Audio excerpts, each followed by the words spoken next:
बिस्मिल्लाहिर्रहमानिर्रहीम। आज के लेक्चर में हम गॉसियन रैंडम वेरिएबल का सीडीएफ पढ़ेंगे। तो सबसे पहले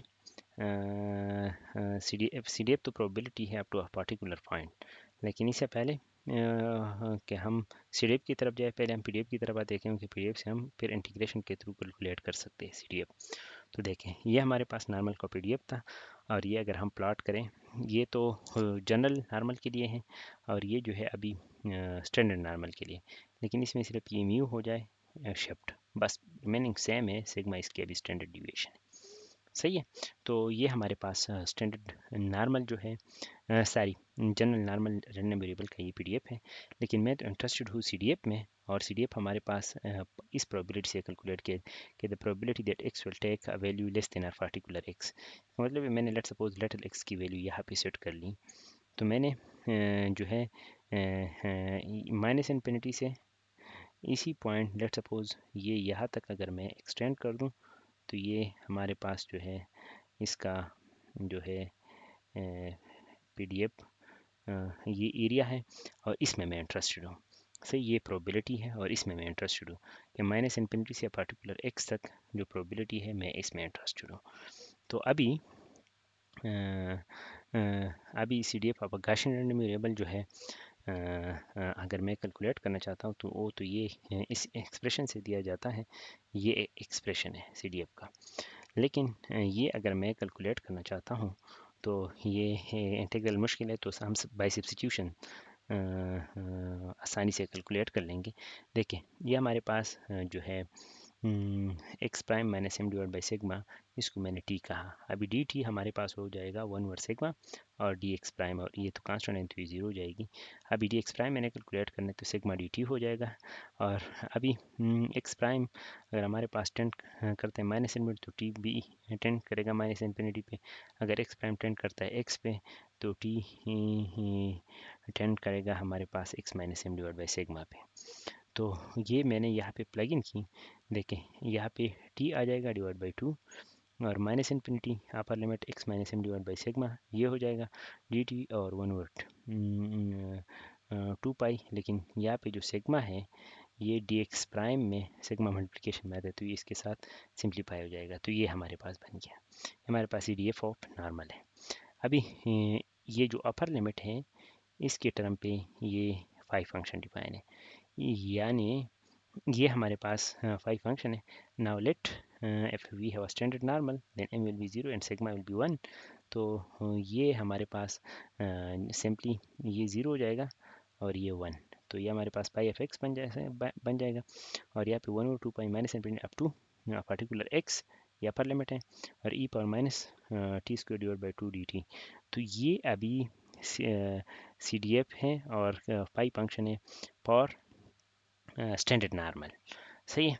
तो अभी ये तो स्टैंडर्ड नॉर्मल, लेकिन इलेक्ट्रिकल इंजीनियरिंग में हमारे पास क्यू फंक्शन बहुत ज़्यादा यूज़ होते हैं। ये जो हमारे पास क्यू फंक्शन है, इसका मतलब क्या है? यानी मैंने लेट सपोज यहाँ पे एक पार्टिकुलर एक्स ले ली, ये सही, और मैंने माइनस इन्फिनिटी से यहाँ तक इसको जो है, लेट सपोज ये हमारे पास हो गया एक्स है इस सेट की वैल्यूज़। तो जो हमारे पास पाई फंक्शन है, इसका मतलब ये बनता है कि मैंने माइनस इन्फिनिटी से एक्स तक ये जो नॉर्मल के पीडीएफ के अंडर एरिया आ रहा है, ये कैलकुलेट करना है। सही, ये हमारे पास हो गया पाई फंक्शन। अभी मैं क्यू फंक्शन की तरफ जा रहा हूँ। तो हमारे पास क्यू फंक्शन में अगर आप जाए, तो देखिए क्यू फंक्शन हमारे पास हो जाएगा 1 माइनस पाई ऑफ एक्स। तो क्यू फंक्शन जो है हमारे पास इसके बराबर है। तो पूरी ये जो नॉर्मल डिस्ट्रीब्यूशन है, इसके अंडर एरिया तो 1 है। सही है, पूरा ये एरिया 1 है। अगर इसे मैं ये सब्ट्रैक्ट कर दूँ, ये रेड पोर्शन, तो ये मेरे पास ये ब्लू पोर्शन बच जाता है, ये वाला पोर्शन जो इससे इस साइड पे। तो ये हमारे पास क्यू फंक्शन है। सही है, क्यू फंक्शन लाइक यू समझे कि इसकी इनवर्ट टाइप की फंक्शन है। तो इसके अगर मैं इंटीग्रल फॉर्म में लिखूं, तो देखें क्यू फंक्शन हमारे पास माइनस इन्फिनिटी से एक्स तक था, तो ये एक्स से इन्फिनिटी तक होगा, बाकी तो सेम है।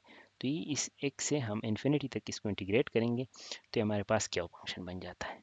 अभी नॉर्मल तो बहुत जब जो है ब्यूटीफुल कर्व है उसमें साइमेट्री है, तो साइमेट्री का फ़ायदा लेते हुए देखें, अगर हम क्यू ऑफ ज़ीरो कैलकुलेट करना चाहें, इसका मतलब क्या है? इसका मतलब ये है कि क्यू ऑफ ज़ीरो अगर मैंने कैलकुलेट करना है तो मैंने इसी ज़ीरो तक की एक्स को लाना है और फिर यहाँ से यहाँ तक इन्फिनिटी तक मैंने इंटीग्रेट करना है। तो 50% एरिया इसमें आ रहा है ना, तो इसलिए इसको 1.5 0.5 या वह हाफ लिखा है। अभी क्यू ऑफ माइनस एक्स, यानी लेट सपोज ये मेरे पास माइनस एक्स है, सही है, और ये माइनस एक्स तक अगर मैं इसको जो है ये एरिया मैं कैलकुलेट करना चाहता हूँ, सही, ये तो लेट सपोज यू समझे कि मेरे पास क्यू ऑफ एक्स की वैल्यू है, क्यू ऑफ माइनस एक्स की वैल्यू नहीं है, तो ये पूरा 1 के बराबर है और ये सिमेट्रिक है, तो यानी ये ब्लू और ये ग्रीन जो है ये दोनों इक्वल है, सही है। तो मैं तो यहाँ से फाइव टू इन्फिनिटी तक ये पूरा रीजन कैलकुलेट करना चाहता हूँ, लेकिन ये तो मैं मेरे पास क्यू ऑफ माइनस एक्स के लिए फंक्शन नहीं, तो मैं इस तरह कर सकता हूँ कि मैं क्यू ऑफ एक्स कैलकुलेट करूँगा, ये जो ब्लू रीजन है, और ये 1 से सब्ट्रैक्ट करूँगा, तो यहाँ से लेके पूरा ये इस पोर्शन की हमारे पास आ जाएगी ये, तो ये इक्वलेंट है कि मैं इस ग्रीन से इन्फिनिटी तक जाऊँ, तो लिहाजा ये इक्वलेंट है, तो ये इक्वलिटी इसलिए लिखा है।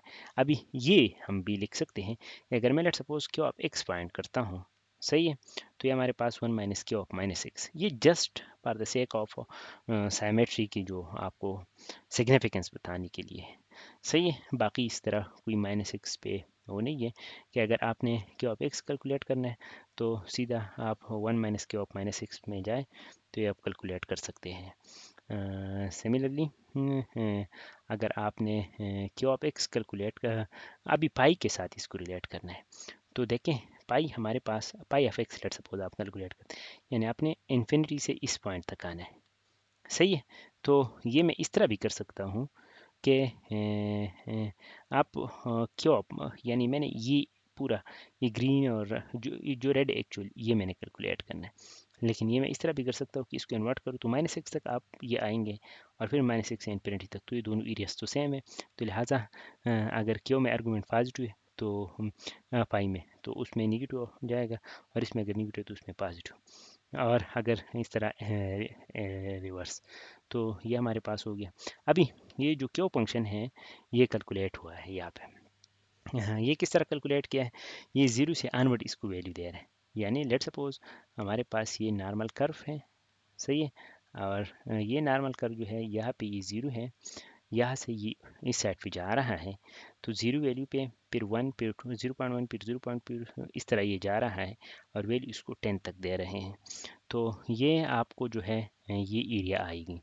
तो अभी ज़ीरो पे अगर आप देखें तो एग्जैक्टली 0.5 आ रहा है, तो 50% आ रहे हैं ना इस पे, देखें इस तरह अगर आप जाएँ इसमें एच पॉइंट देखें, ये हमारे पास तकरीबन 0.159 यानी 0.16 है, ये फर्स्ट स्टैंडर्ड डिवीएशन पे, यानी फर्स्ट स्टैंडर्ड डिवीएशन से अवे अगर आप ये एरिया कैलकुलेट करना चाहते हैं तो 0.16 है, क्योंकि ये तो पहले से हमें पता है 34% फर्स्ट स्टैंडर्ड डिवीएशन में आता है, क्योंकि पूरा 68 है तो हाफ इसका 34 है, तो ये बिल्कुल जो है इस इंटीग्रल को जो है इवेलुएट किया और इसकी इस तरह टेबल आते हैं, तो इन टेबल को हम यूज़ करेंगे और कैलकुलेट करेंगे प्रोबेबिलिटीज़ डिफरेंट, लेकिन यहाँ पे अभी स्टॉप कर लेते, फिर नेक्स्ट लेक्चर में इंशाल्लाह उस पर डिस्कशन करेंगे। खुदा हाफिज़।